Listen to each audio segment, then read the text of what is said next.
When Titus had been 12, he'd never allowed himself to watch this sort of thing, government-sanctioned or not, although the government hadn't really been very big on public executions when he was 12.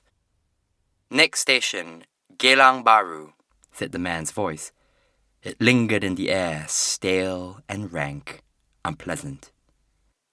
"Yalong Balu. This train terminates at Defiance."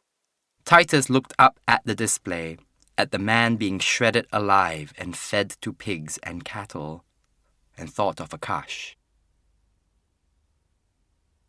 It wasn't that food was scarce, or so Titus believed anyway. The KPE farms and the cross-island hydroponists were still churning out their yearly quotas, meeting all the targets for war mobilization, or so it was reported. Their new underground way of life was sustainable indefinitely, or so it was said. Even if Singapore was the last city on the planet left defending against the Concordance, it would survive, or so it was attested.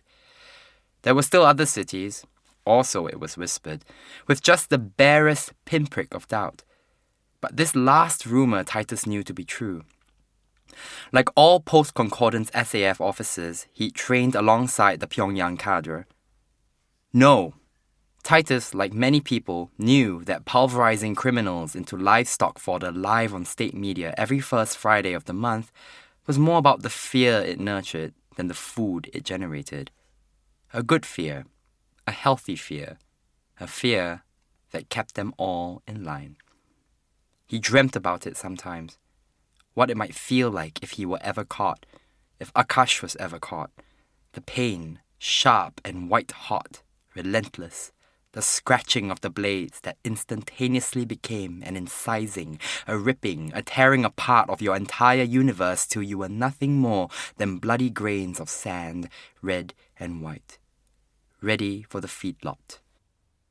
Pris had learned to shake him awake when the screaming began. He'd never told her why, of course, only the what. He thought of Akash, probably watching the execution on his way to work. He'd be standing at the back of the train, watching the tunnel recede into darkness. "Defiance Station, Tiaozhan, Kingkaran." It was a different man's voice. This part of the announcement had been tacked on after the downtown line had been split in half. "Titus Ang, Bang Sue. This train terminates at this station. All passengers must alight." Defiance. They'd changed the station's name almost immediately after the war began, after West Coast and Tengah and the evacuation.